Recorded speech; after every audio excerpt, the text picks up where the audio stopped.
Hello, everyone. Welcome to today's webinar, Completing a Trauma Narration in TF-CBT. My name is Chad Severs, and I will be your moderator today. If this is your first time joining us, kind of explain a little bit about our program and do some housekeeping announcements here, and then I'll introduce our speaker, and we'll get started. So again, my name is Chad Severs. I'm the project manager for Arkansas Building Effective Services for Trauma, or ARBEST. And we are a state-funded program at the UAMS Psychiatric Research Institute. And our aim is to improve mental health services for children who have experienced trauma from events such as abuse, natural disasters, or family separation. We work really closely with our state's child advocacy centers and other providers in the state to build a trauma-informed mental health system. And we're probably best known for providing training to mental health professionals and treatments that are effective in helping children recover from trauma.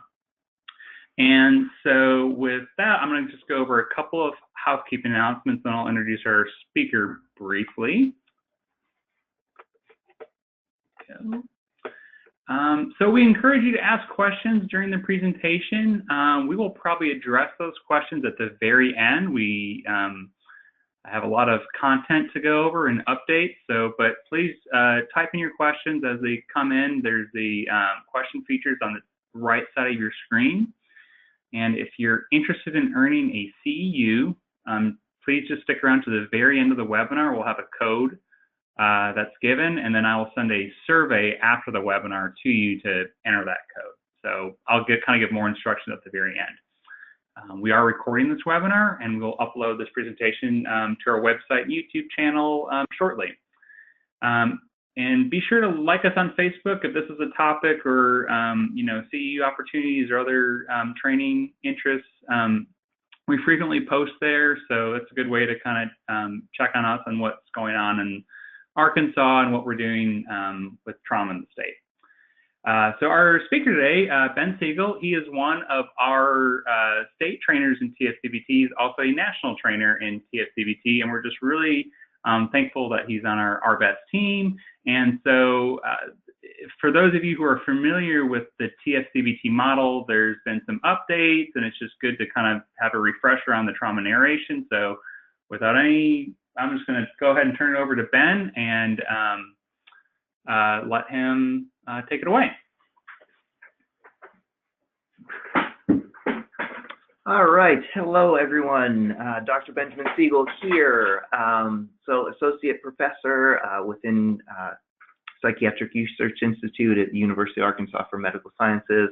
As Chad said, national TF-CBT trainer and licensed psychologist. So I'm happy to give this webinar on implementing trauma narration and cognitive processing of that narration within TF-CBT, trauma-focused cognitive behavioral therapy. So I do want to just start with some caveats, the fine print of this presentation. So it really is designed for both mental health professionals and non-mental health professionals to either provide an overview of what trauma narration is within TF-CBT and how it is conducted, to educate you to have a better understanding around TF-CBT if you're a preferred referral provider, a stakeholder, a victim advocate, director, just to have you more educated on what that piece of TF-CBT is. Or for mental health professionals, certainly an overview around what TF-CBT is and specifically the trauma narration piece of that. If you are new to TF-CBT, just giving you a brief overview of what it is. Or if you've completed formal training, like we have in Arkansas for free, including the online web-based training, the in-person training, and consultation calls, a refresher, and maybe some additional tips on your current TF-CBT cases. I do also want to say that this does not replace formal training in TF-CBT. This is not designed at the end of this for you to be able to do TF-CBT. That really is really takes completing the formal TF-CBT training process to be able to do that. And of course, I am presenting mostly on one component, one piece of TF-CBT, the trauma narration. And the trauma narration is specifically, and when I'm talking about it, to be conducted within TF-CBT. It's not a standalone intervention. It's done within TF-CBT. That there's pre-work, there's the stabilization phase to conduct before we get to trauma narration, but I'll talk more about that in a moment. So the brief overview, or the goals of this presentation. So we're going to talk about and spend some time the beginning components within TF-CBT and the importance of those components in making trauma narration, preparing for trauma narration go smoothly. We will talk about what the trauma narration is, steps to complete trauma narration and cognitive processing, sharing trauma narration with a caregiver, and then what to do after trauma narration. So I do want to start just by saying that TF-CBT is a treatment that model that emphasizes proportion and balance, meaning that the skills that we do within TF-CBT build upon themselves. We have phases, we have components, and there is work to be done before we go into trauma narration. And even within trauma narration, we have to use clinical decision making around what it looks like, the level of exposure, content, and things like that. So to give you an overview of TF-CBT, remind you of what the phases are, what the components are within TF-CBT. I should say that if you're not familiar with TF-CBT, it is an evidence-based treatment for kids 3 to 18 who experience trauma, traumatic events, and are actively having PTSD symptoms. So within TF-CBT, you'll see on the left the practice acronym. That is typically how a child and family will progress through TF-CBT, starting at the top and moving towards the bottom. You'll also see that there are phases within TF-CBT on the right. So the first phase, the stabilization phase, is giving the caregiver and the child skills, education on trauma, coping skills, in order to manage their current trauma symptoms, build self-efficacy, a sense of control over managing their PTSD symptoms. And as part of that, we are working towards trauma narration, which is the second phase. So as you'll see, the first stabilization phase, the components we're doing: psychoeducation, parenting skills, relaxation skills, affective regulation, cognitive processing. I will go over those very briefly coming up, but those are designed to be kind of a pre-work for trauma narration. And when done well, the stabilization phase will reduce trauma symptoms. The second phase, trauma narration phase, is where we have the child talk about their traumatic experiences, help them make meaning behind it, explore their thoughts and feelings, help them address any inaccurate or unhelpful thoughts that are getting in the way of healing.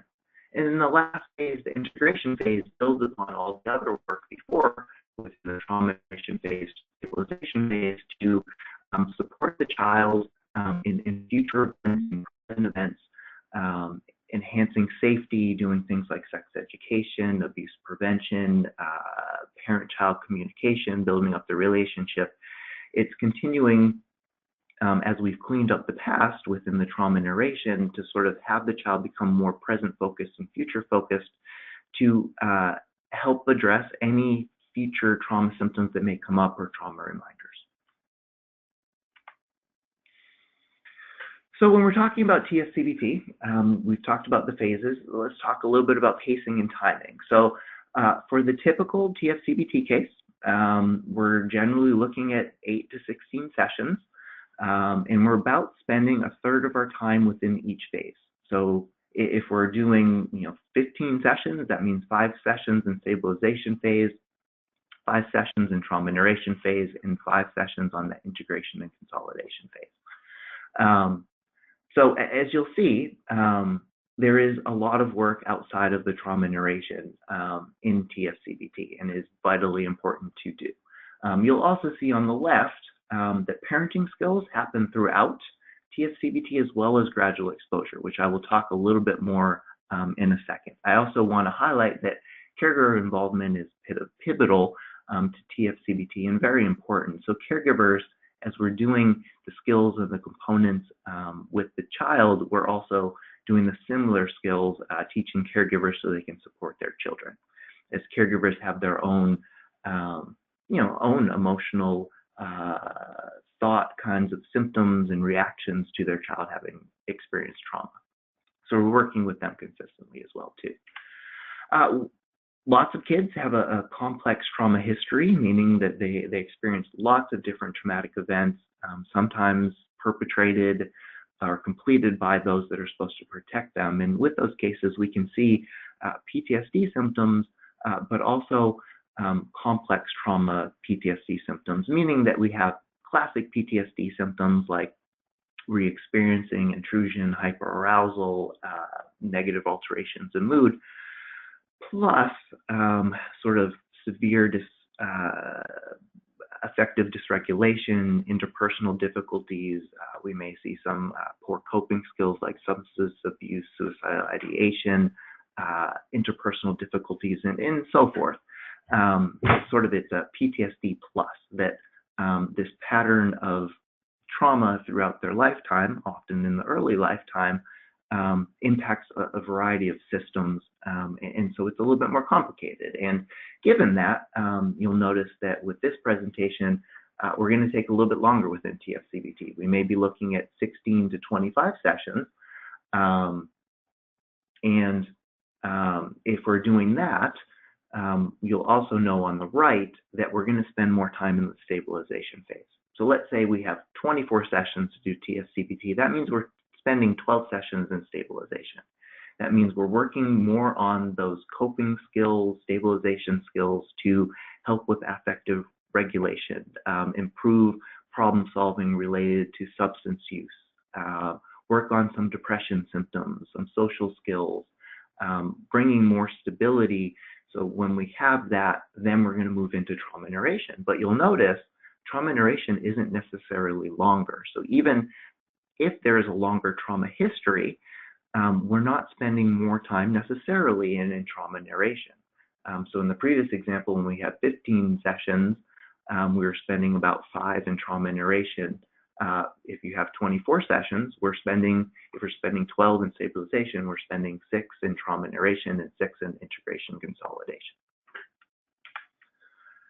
All right, so that's the big picture of TF-CBT. The other thing I do want to highlight, and this is the importance of the work that we do in the gradual exposure within the stabilization phase, the earlier components before we get to trauma narration. Because the better you do at gradual exposure and incorporation of talking about trauma into those stabilization skills, those coping skills, those educational skills, the easier, the smoother trauma narration will be. So I'm going to go over each component and talk to you about what gradual exposure looks like within each component.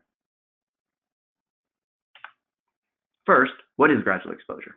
So we know that when kids or adults experience trauma, sort of a common reaction is avoidance. It's a very difficult experience. It's hard to think about. It's hard to remember. And so there's a natural tendency to avoid, not want to talk about it, not want to think about it, avoid people, places, smells, sensations that remind them of that experience. And for some, that can be a healthy coping mechanism, and with the support of others, caregivers, resiliency factors, they can slowly talk about, make sense of their events and move past. But what we see with PTSD is that avoidance is so ingrained that the child, the family is not able to make sense of what happened. They kind of get stuck with this avoidance, that whenever something trauma-related comes up, they put a lot of energy to avoid doing it. And what that happens, it starts the cycle of when there's a trauma reminder, meaning that something reminds them of their traumatic experience, they try to avoid it, and that becomes more and more ingrained. And so through TF-CBT, we know that, and trauma research, we know that in order for people, kids that have PTSD symptoms, we have to talk about traumatic events and help them make sense of it. Give them skills to, when they have a trauma reminder, help them be able to use those skills to reduce that arousal, so we can get to the point where we can do trauma narration and help them understand, make meaning, correct some inaccurate thoughts. So what we're doing is throughout TF-CBT, we're gradually talking about and integrating and talking about trauma more and the child's trauma experience with those early components. And as we do that, we're helping the child build self-efficacy, self-confidence, that they can manage those trauma reminders, those emotions that are related to their traumatic experience. And as we do that, we can slowly have them talk about it more, and they can see that the world is not going to end, that they can handle it, and that they can work towards making sense, understand, processing their trauma experience.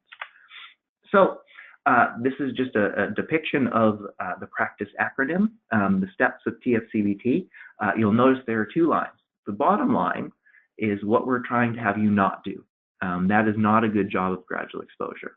So the prac, the stabilization skills, in the bottom line, a therapist, a provider, is doing a great job of teaching basic coping skills, but never talking about trauma or having the child identify trauma reminders and use these coping skills for their trauma reminders.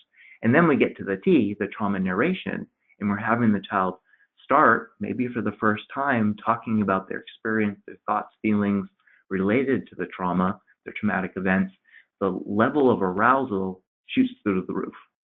And you all know what that means. That means kiddos are not coming back. It means that they may become overwhelmed.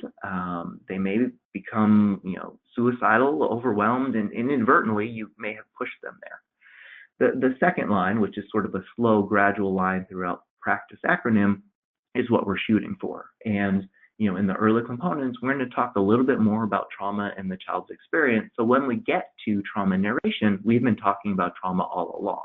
And so it's a natural progression and transition to start trauma narration. So it's not something that is brand new. It's something that we're just building upon what we've been doing all along. And when that's done well, trauma narration goes very smoothly. So how do we do gradual exposure? So first, we're going to start with assessment. This is a good model, good opportunity to start gradual exposure. We're going to directly ask about traumatic events. What has the child experienced? Ask the caregiver what the child has experienced as well too, and talk about the symptoms that they're having related to this. What do they look like? And as we're doing this, this gives us an opportunity to identify trauma reminders that the child is having, which is going to be very important for the early stages of TF-CBT. Always recommend, doing a clinical interview, but also using a standardized and normed measure that's been studied and validated, that has cutoff points where it adds to your clinical assessment and decision-making that we're seeing high enough levels of PTSD symptoms that it looks like a trauma-based treatment like TF-CBT would be appropriate.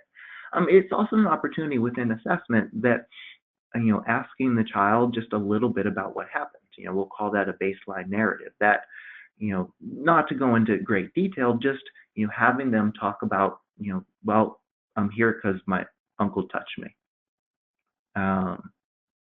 That's a good start for the child, and modeling that we are going to directly talk about it. You might ask some basic follow-up questions, but just getting at, can they talk about it? Are they avoiding? Adds to your clinical decision making. Are the kids avoidant? Are they hyperaroused when this comes up? But it models that we're going to directly talk about this experience. So then moving into psychoeducation. Psychoeducation is providing education around trauma symptoms. What are common emotional, behavioral, physiological responses to it?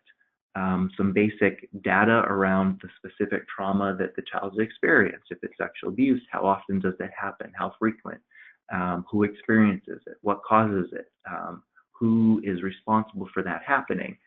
And then the gradual exposure piece, well, one, we're talking about trauma in general, but two, we're going to take our results from the assessment and talk about their trauma symptoms, their trauma reminders, and tie this to their experience. So that's, again, that gradual exposure process. Part of psychoeducation, we may use some analogies like cleaning a wound, roller coaster, where, talking about, things are difficult to talk about at first, but eventually, some people like roller coasters. I'm okay with roller coasters, but Some people, kids, will have the experience that, they're really scared, then they were on it and they really enjoyed it. And talking about trauma is going to be difficult, but we can do it and overcome it. Same thing with cleaning a wound. When you have a wound, you kind of have to clean it out, and that might be a little bit painful to do. But when you do that, with antiseptic or whatever it is, that helps clean that wound so it doesn't get infected. Because unfortunately, when we're talking about trauma, if we don't directly talk about or clean out that wound, it may have a longer impact. There may be a larger scar. It may become infected, and that's more serious. Similar to filing cabinet. I really like filing cabinet analogy. I use it a lot now that, if you think of a filing cabinet, when trauma happens, it's very overwhelming. And the brain protects the body by, when trauma happens, by filing that memory out of order. And that's a coping mechanism. It sort of helps in the moment when things are very dangerous.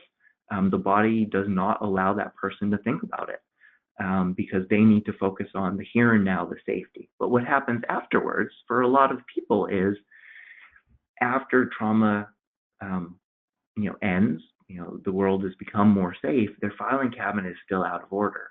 And so when they open up their filing cabinet drawer, just pieces, fragments of trauma comes out, trauma reminders. And what do people do? They quickly shut that filing cabinet and they don't sort of put that filing cabinet in order. And so what we're doing through TF-CBT is slowly giving them skills so they can slowly open up that filing cabinet drawer, reorganize those files through trauma narration and managing those symptoms. So when they do need to get a file, they open up their filing cabinet, they can look at it, they can remember it, put it back in order and close it and move on from it.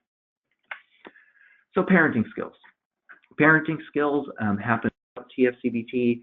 The gradual exposure piece here is we are teaching basic behavior management parenting skills.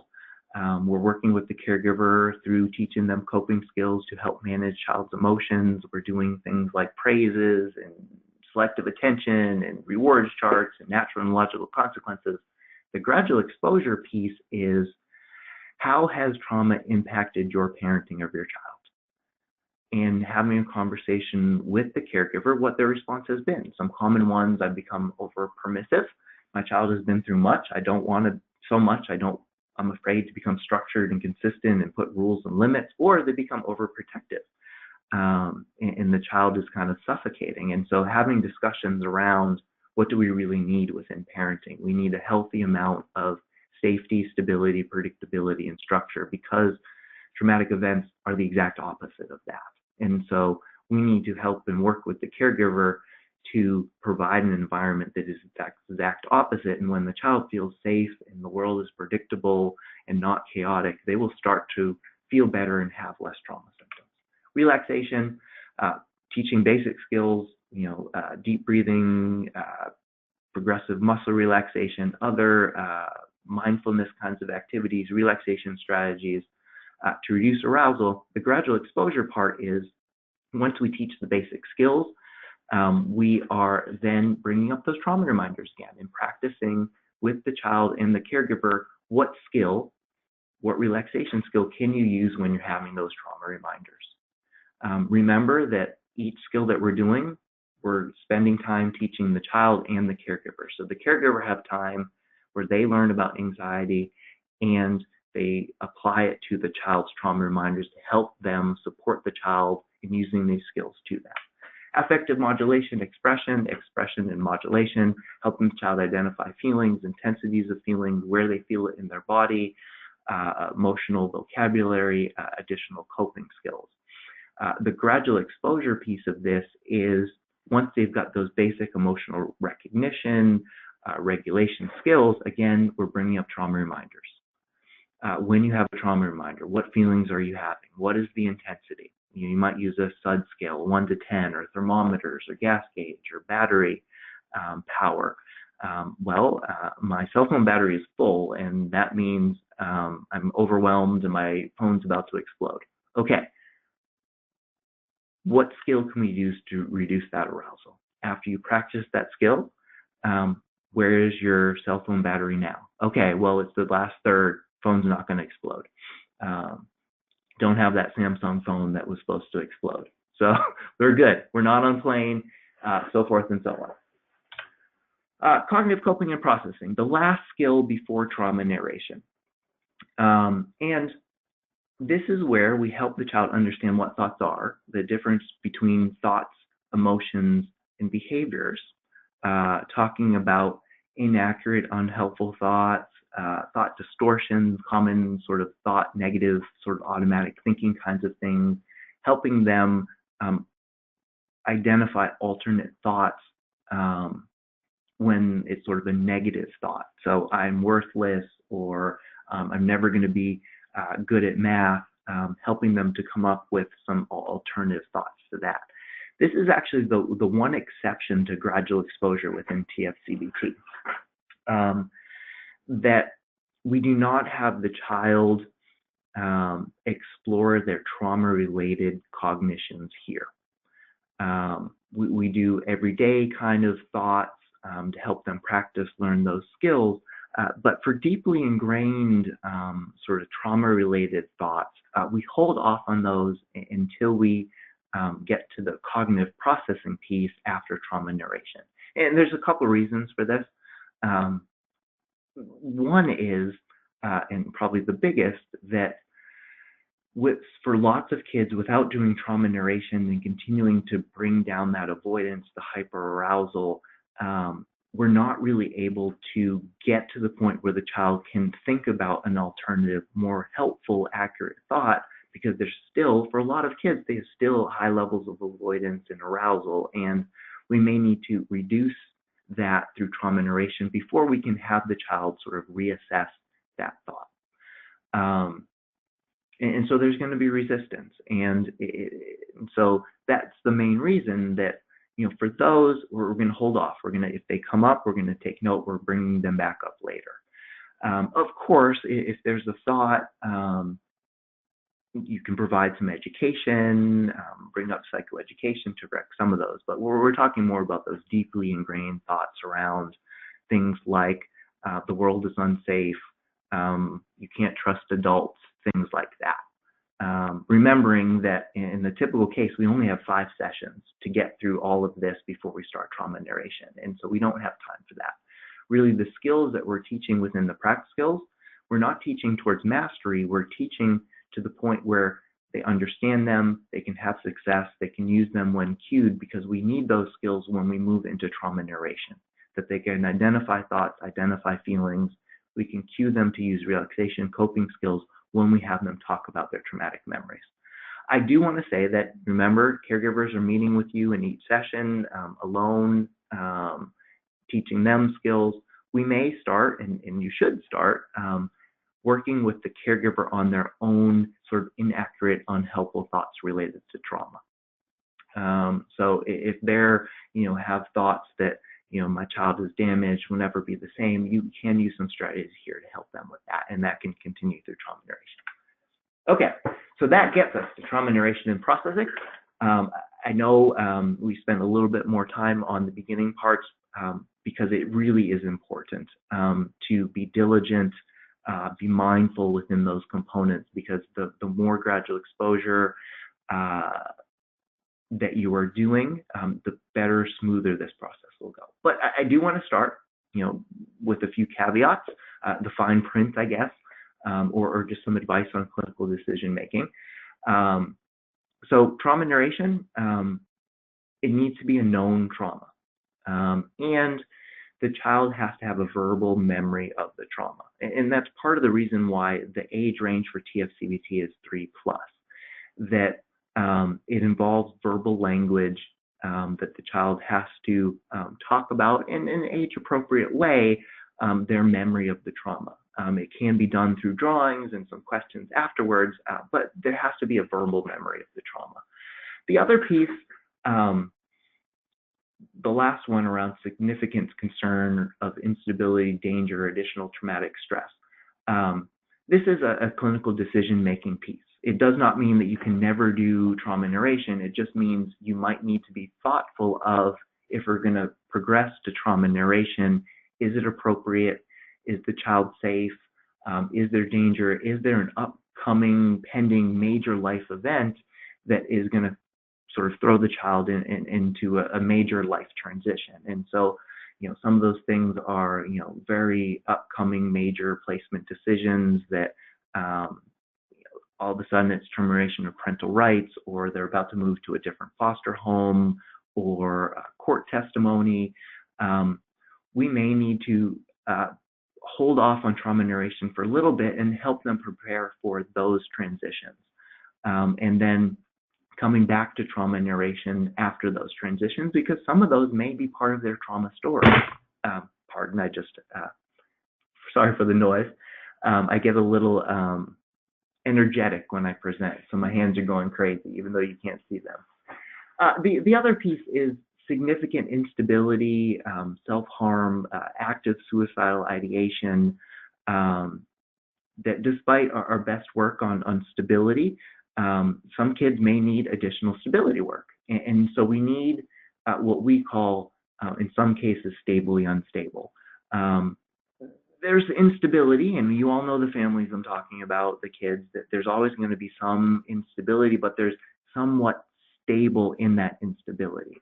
And so that's different than an unstable, dangerous situation where we would not want to progress with TF-CBT. And oftentimes in those cases of the stably unstable, going through trauma narration is going to help improve stability. But if it's a case where the child is actively suicidal, they're still using drugs and alcohol to high levels, and frequently passing out, and the concern of overdosing, more stability work, not necessarily going into trauma narration. Improve stability, safety, and then come back to trauma narration.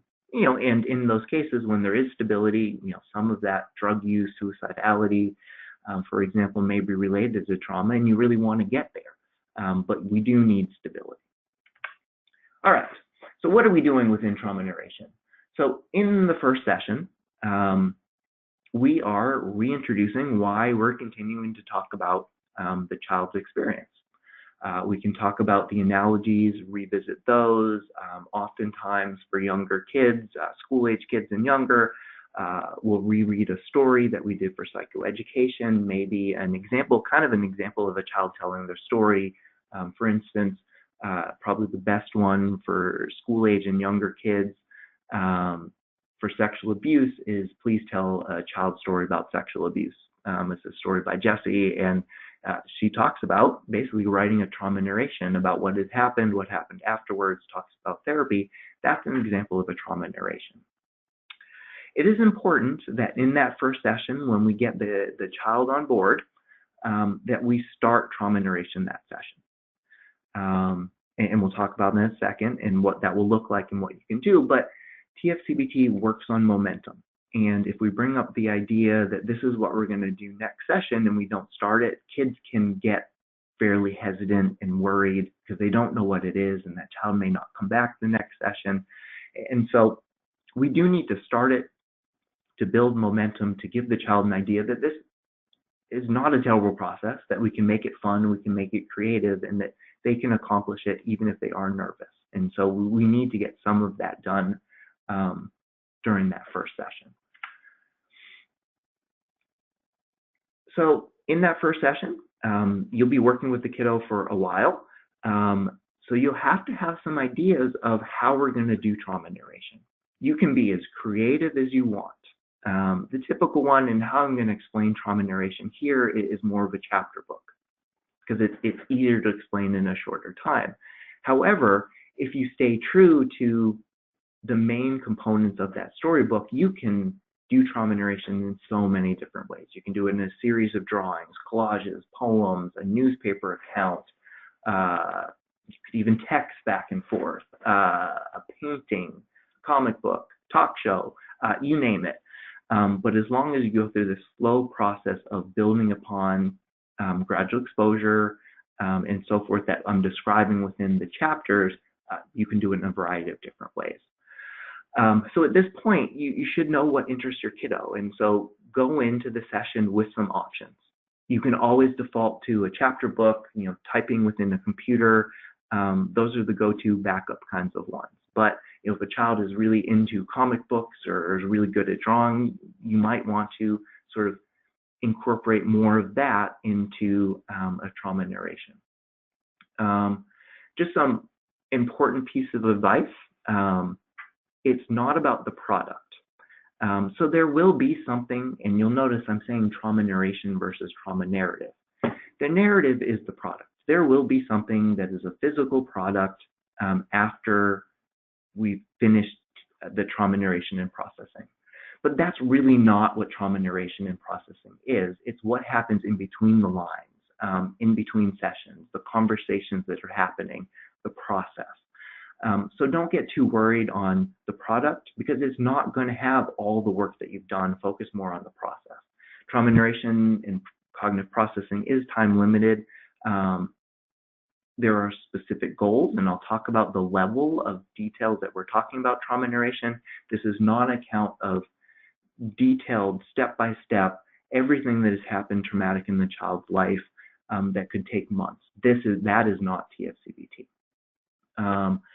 You have to be fairly structured within TF-CBT, and you have to control the level of exposure and content, and you have to monitor symptoms. It's like the idea of a pilot and a co-pilot. The child is the pilot, but if the child goes a little bit off track, needs to use the bathroom, you take over. And so this is the piece that it's an active process, that you are with the child when you do this, and you monitor, direct, or structure the way that you're going to proceed through TF-CBT so they don't become overwhelmed. And if they start to feel hyper-aroused or overwhelmed, you're going to step in, practice those coping skills, and then return to it.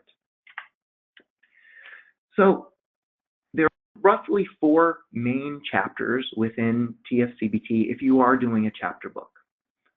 Oftentimes what is helpful, and if you are doing a book, creating a table of contents in that first session to help the child know exactly what you're going to do. And so the table of contents, you can create your title. Usually the table of contents has 4 chapters, sometimes a little bit more. So the first chapter, this is the big picture kind of thing. General innocuous information about me, who I am, my family, where I go to school, my interests, maybe a little bit about why I'm writing this story. The second chapter is what was before. What was life like before, my relationship with this person before, our house before the tornado. Remember, that's just a little bit more depth of exposure. The third chapter is the one that could have several chapters, is where the child talks about their traumatic experience, what was going on, their thoughts and their feelings. And so it is possible that that third chapter, you could have a chapter for a tornado, you could have a chapter for the domestic violence, and you could have a chapter for going into foster care. That's perfectly appropriate, and we'll talk about those decision-making factors in a second. And then the last chapter, chapter 4, is the making meaning, the contextualization. What have I learned? Where do I go from here? So that's the big picture. So you've got chapter 1 and chapter 2 here. So really, chapter 1 really is innocuous information. Just to get the process started, I'll usually add in a sentence around the purpose of writing this. Well, I'm writing this because the tornado destroyed part of our house and killed my dogs.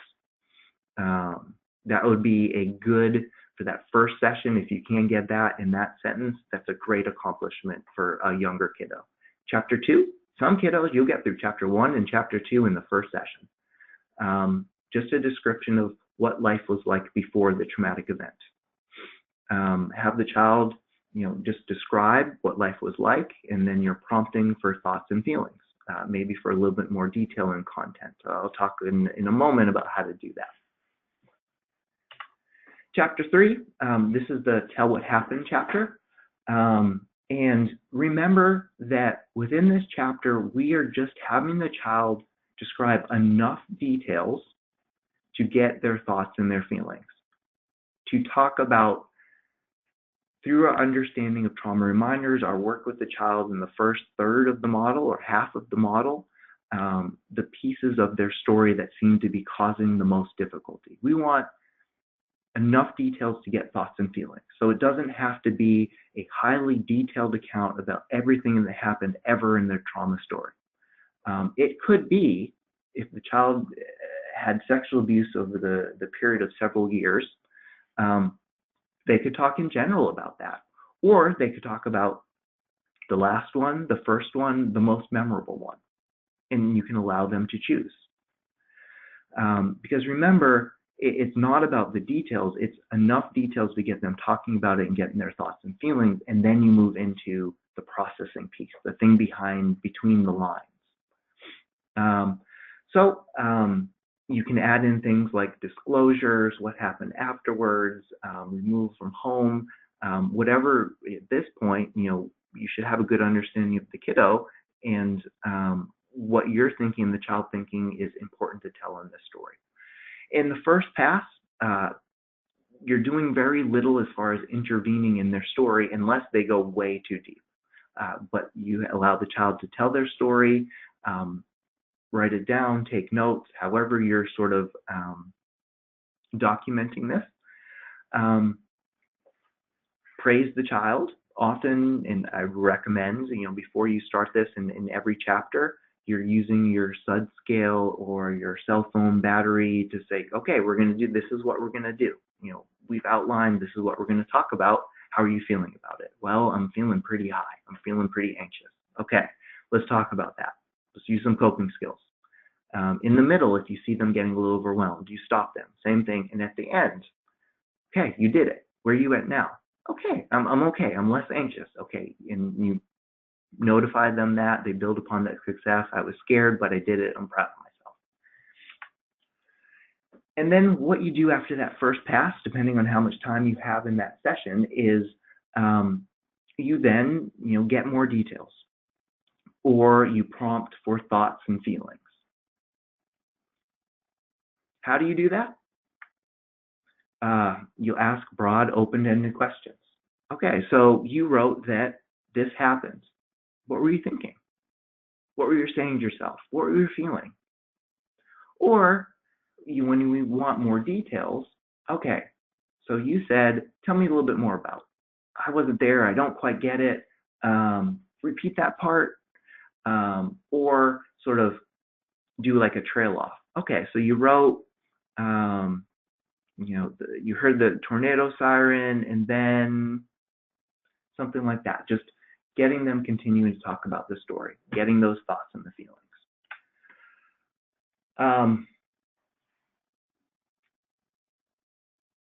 I do want to talk and spend a little bit about what do we do when we have multiple traumas.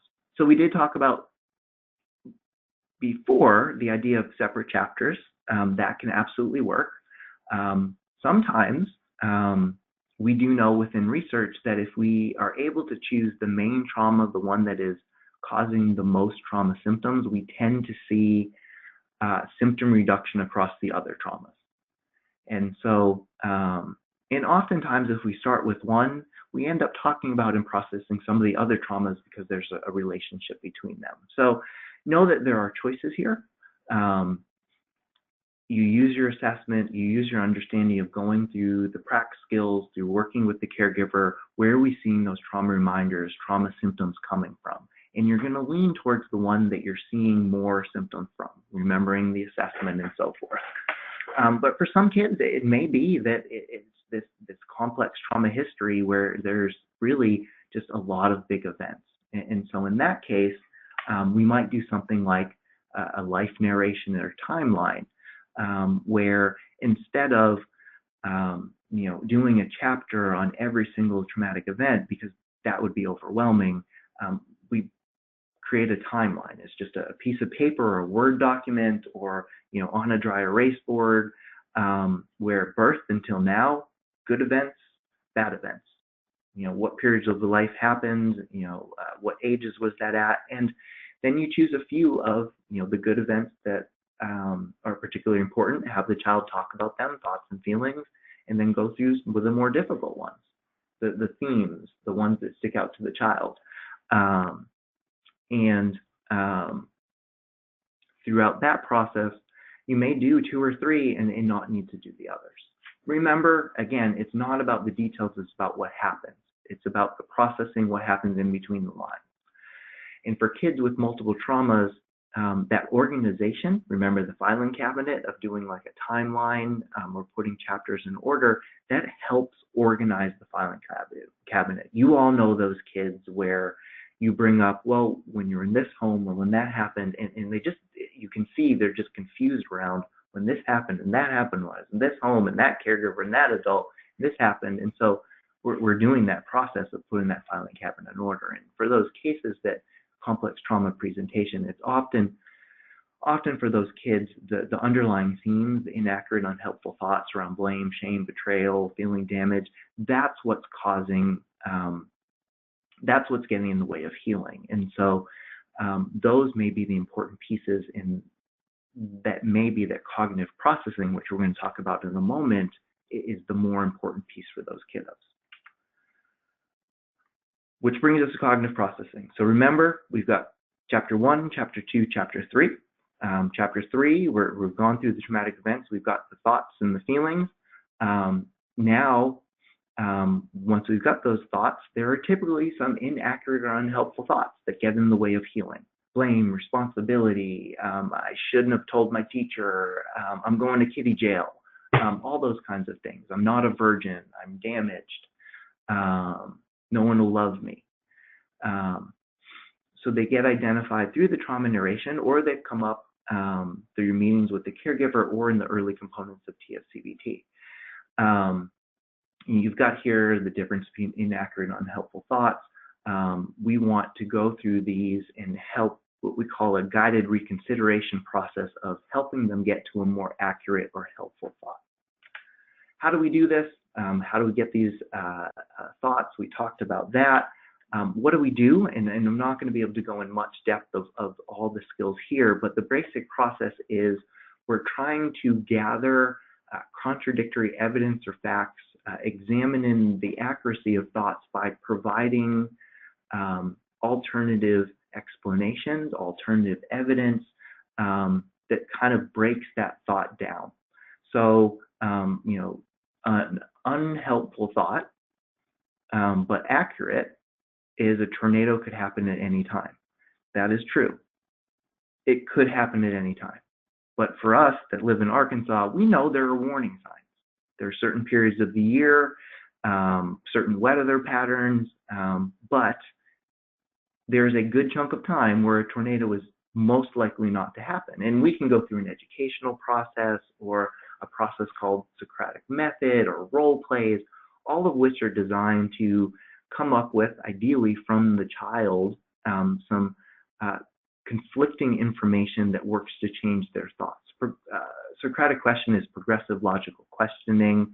Role plays are a way that you have the child play their best friend or even play you, and they have to get into the role where they're giving advice on a thought that the child is stuck on. And so it's hard for kids not to get into that role, and then they tell you the information that you want to hear.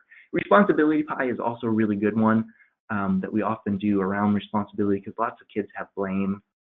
And so it's just an activity of we assign responsibility within a pie, like a pie chart of who made that happen.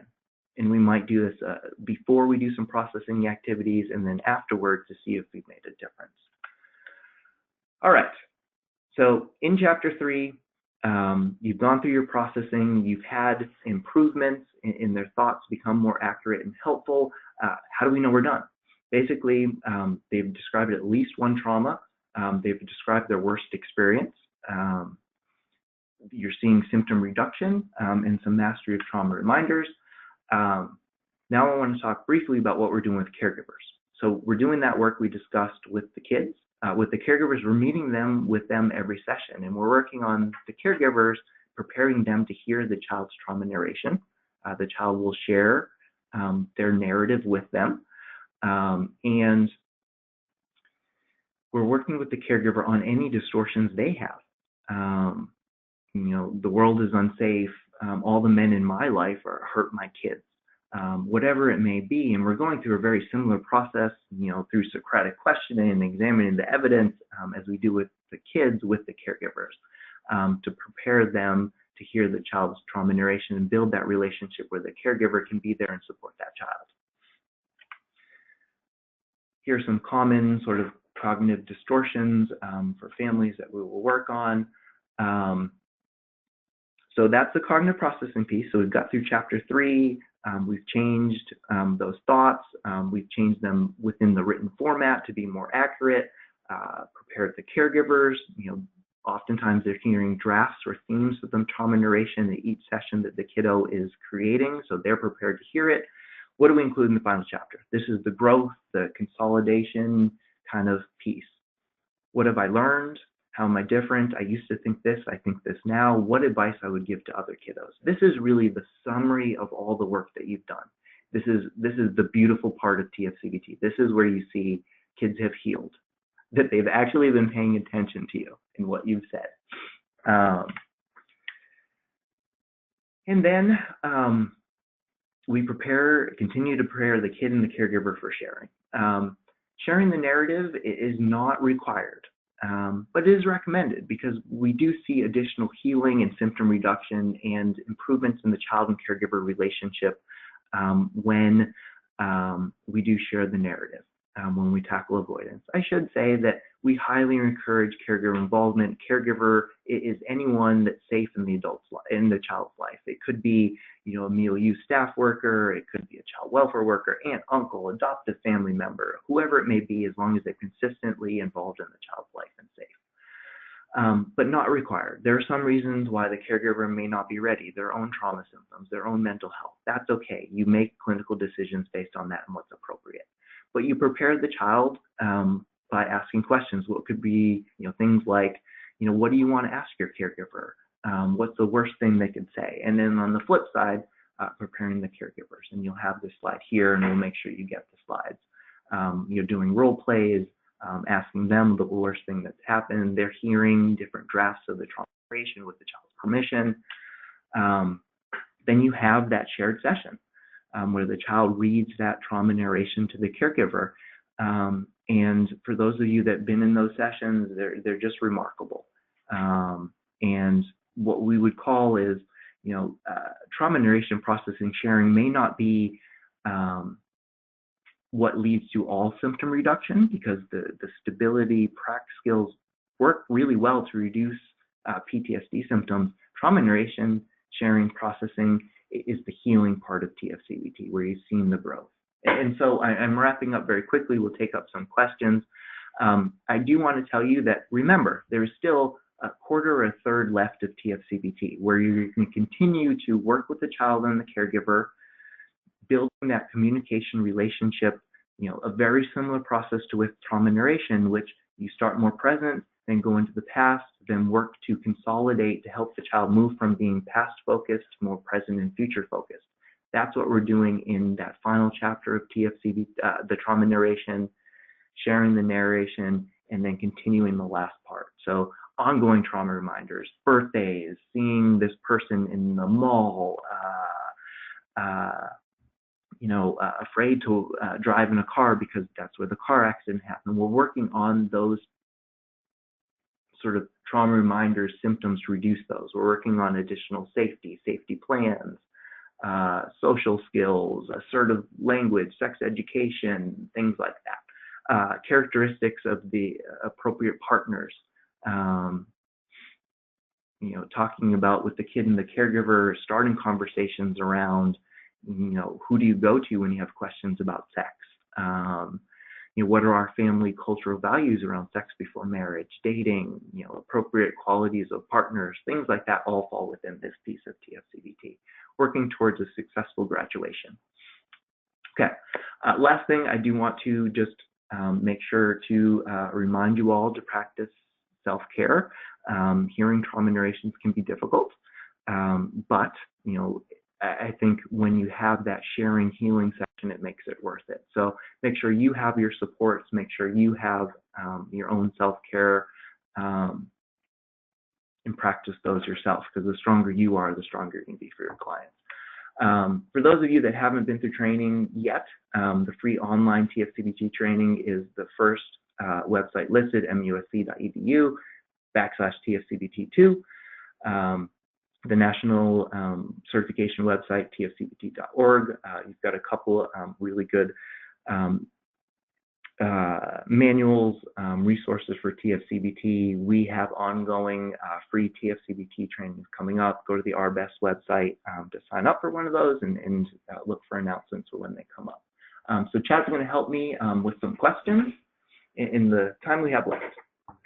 All right, thank you, Dr. Siegel. And so we'll forward to the CE slide here in just a bit, but we'll get one question kind of asked.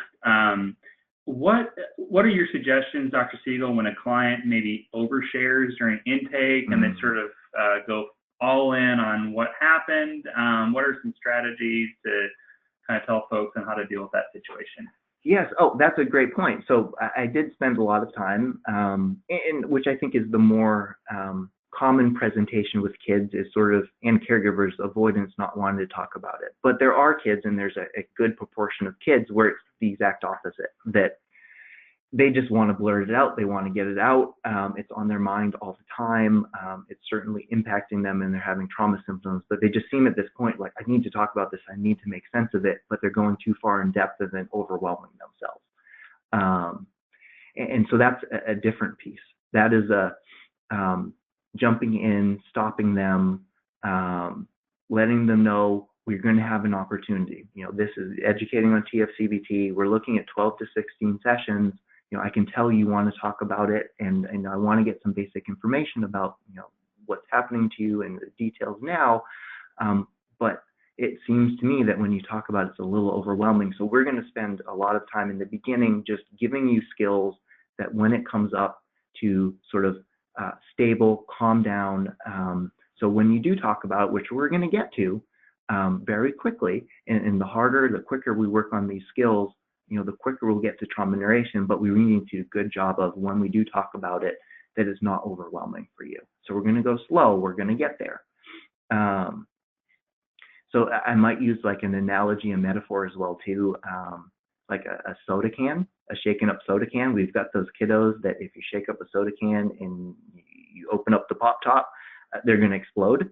So what do? I don't know if it makes any difference, but I tap on that top of that tab, and it's supposed to reduce some of that arousal. But what do is we slowly open up that can to release the pressure. And that's what we're doing with the practice skills. That might help with some kids. All right. So we have a couple more questions that have come in. I'm just going to advance to the CU slide here and give a couple of additional instructions. The code for today's webinar is 2507. As I mentioned in the beginning, I will be sending out a survey that'll have a link where you'll need to enter this code, and I'll also attach the slides to this presentation.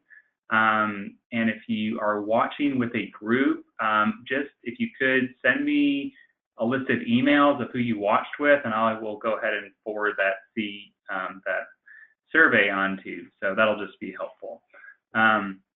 Okay, let's see here. And I do want to say I've been noticing a lot of good questions, case-specific questions, assessment results, sort of clinical decision-making around just really good questions, and we're not going to be able to get to all of them. I appreciate you writing into the chat box. You can always email Chad or me, and we can answer those questions sort of offline. Yeah, so the code again is 2507. Go ahead and write that down. Maybe we'll kind of end with this and we can kind of see how this goes, but how, Dr. Siegel, do you suggest kind of balancing, you know, what accurate versus inaccurate thoughts, kind of when to sort of move on? It still may be accurate, but in the big scheme of things, it's not. Yes. It's not the end. So could you talk a little bit about that? Because I know a lot of folks kind of struggle with balancing the accuracy. Yeah, we're not going for perfection. We're going for improvements. And remember that oftentimes kids have a lot of different distortions, inaccurate, unhelpful thoughts. And you could spend a lot of time within trauma narration. And so we need to address them, but we don't need to have them 100% accurate, perfect. Remember that enough to see improvement that they'll begin to start to think about, okay, there could be an alternative explanation. I'm not there yet, but I can start to see it. That might be good enough. Because remember, you still have more time within TF-CBT to continue talking about some of those in that last third of the model. So you don't completely abandon thoughts, once you're done with trauma narration. You can still bring those up, because we do know that when we start to make movement on thoughts, even if when we're doing that trauma narration cognitive processing piece, you don't quite get it to where you want it to, maybe it's good enough for now, just putting that piece of information or getting to them the point that they can start to think about, okay, I could think about this a different way. That also gains momentum when you don't talk about it. And so, you can always bring it up afterwards.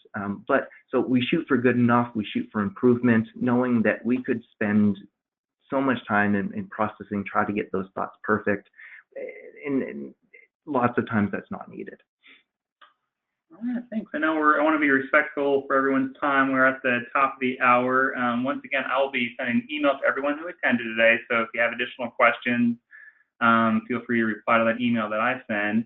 And for those that we weren't able to answer the question, those kind of case-specific questions, I'll forward them on to Dr. Siegel, and we also have some other in-state expertise here. So thank you again, everyone. I'll leave the slot up for 20 or so seconds, but have a great rest of your day. Thank you for tuning in. Thank you, everyone.